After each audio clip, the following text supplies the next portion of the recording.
Bismillahirrahmanirrahim. Assalamualaikum warahmatullahi wabarakatuh. Terima kasih atas kesempatan yang telah diberikan oleh kelompok kami untuk mempresentasikan hasil diskusi kami terkait radikalisme. Adapun kami dari kelompok 3 yang beranggotakan 5 orang, diantaranya saya sendiri, Alif Rahmatullah, Syarifeni, Irnasari, Nur Amalia. Ya baik, pada kesempatan kali ini kami akan membawakan materi yang bertemakan radikalisme yang mempunyai 5 poin dalam materi ini. Yang pertama itu pengertian radikalisme.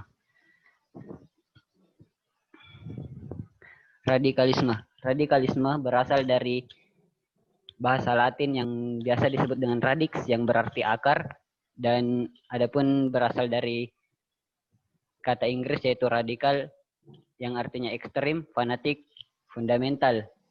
Adapun jika disebut radikalisme yaitu doktrin atau praktik penganut paham radikal atau paham ekstrim. Baik, adapun pengertian radikalisme, ada 2 pengertian, diantaranya ada menurut Kamus Besar Bahasa Indonesia dan menurut pandangan agama. Adapun menurut Kamus Besar Bahasa Indonesia, radikalisme berarti paham atau aliran yang radikal dalam politik, paham atau aliran yang menginginkan perubahan atau pembaruan sosial dan politik dengan cara kekerasan atau drastis. Apabila dilihat dari sudut pandang keagamaan, dapat diartikan sebagai paham keagamaan yang mengenai pada pondasi agama yang sangat mendasar dengan fanatisme keagamaan yang sangat tinggi. Mungkin hanya itu pada pengertian yang baik. Yang kedua yaitu konsep radikalisme dalam Pancasila yang akan disampaikan oleh teman saya, Alif. Silahkan.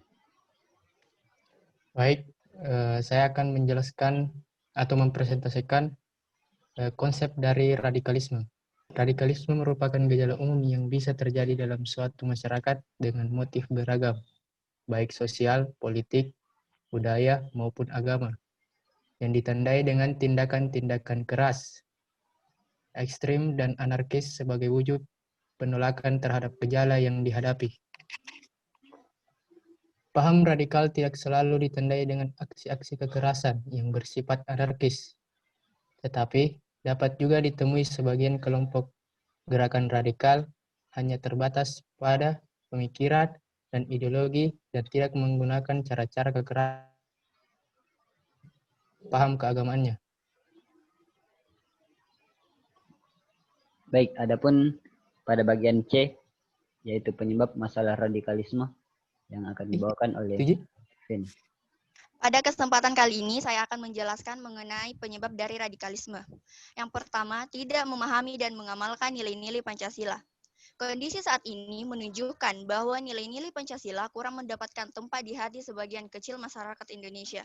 Salah satunya yaitu nilai ketuhanan.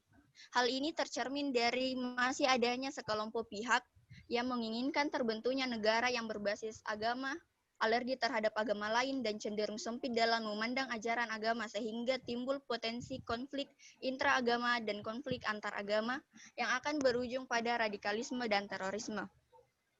Yang kedua, fanatisme keagamaan yang sangat tinggi.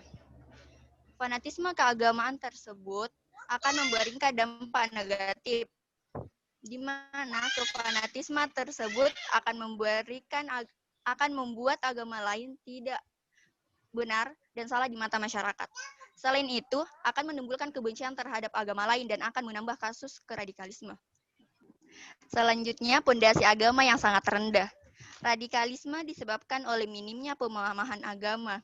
Belajar agama secara dangkal dapat memicu mereka melakukan kekerasan, bahkan atas nama agama. Tindakan radikalisme sering dikaitkan perbuatannya dengan jihad, padahal mereka sebenarnya tidak tahu makna jihad yang sesungguhnya. Untuk itu, kita perlu belajar agama pada ahlinya yang tahu betul apa arti jihad yang sesungguhnya.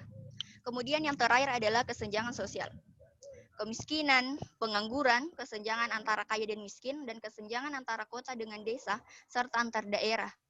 Pengaruh ekonomi global yang belum kunjung stabil dan pulih, bagaimanapun juga membuat ekonomi Indonesia yang bergantung pada fluktuasi ekonomi pasar global masih belum bisa berkompetisi dengan pesaing-pesaingnya, baik di tingkat regional maupun di tingkat internasional. Oke, kembali ke moderator. Ya, baik, selanjutnya pada bagian D, yaitu dampak masalah radikalisme yang akan dibawakan oleh Nur Amalia. Dampak dari radikalisme yaitu yang pertama, rusaknya persatuan antar sesama warga negara. Dengan adanya radikalisme, persatuan antar sesama warga negara akan terpecah karena adanya perbedaan paham, aliran, ataupun tujuan, baik dalam bidang agama maupun bidang lainnya. Yang kedua, dapat mengakibatkan penderitaan bagi manusia yang tidak berdosa. Dampak dari radikalisme tidak hanya merugikan kelompok radikal itu saja, tetapi juga dapat merugikan atau berdampak pada manusia yang tidak terlibat di dalamnya. Yang ketiga, membawa instabilitas atau keresahan sosial yang diakibatkan oleh tindak kekerasan yang dilakukan oleh kelompok radikalisme. Dan yang keempat, tidak lagi menjadikan Pancasila sebagai dasar negara dan ideologi negara. Baik, adapun mari terakhir yaitu solusi dari masalah radikalisme yang dibawakan oleh Irna Sari. Baiklah, saya akan menjelaskan materi mengenai solusi dari masalah radikalisme. Radikalisme yang berkembang di masyarakat, baik dalam bentuk radikalisme ideologi maupun radikalisme agama, haruslah kita cegah. Hal ini diperlukan untuk menciptakan masyarakat yang harmonis. Untuk melakukan upaya dalam pencegahan gerakan radikalisme tidaklah mudah dan membutuhkan strategi sistematis dan masif. Nah, ada beberapa solusi yang dapat kita lakukan untuk mencegah adanya gerakan radikalisme. Yang pertama yaitu melakukan deradikalisme.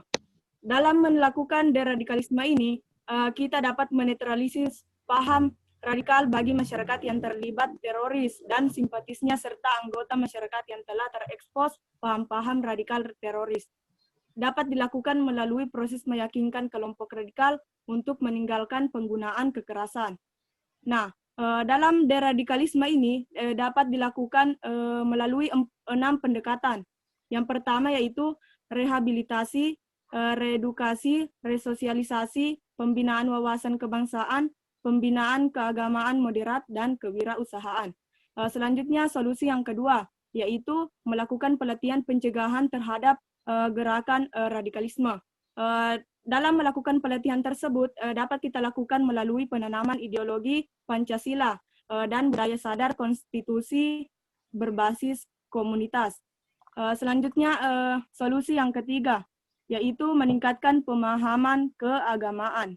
Dalam meningkatkan pemahaman keagamaan ini dapat dilakukan dengan pemahaman agama yang damai dan toleransi, di mana masyarakat tidak mudah terjebak dan dalam arus ajaran radikalisme. Pesan-pesan damai dari ajaran agama perlu dikedepankan dalam pelajaran maupun ceramah-ceramah keagamaan. Selanjutnya yang ketiga yaitu membentuk komunitas-komunitas damai di lingkungan.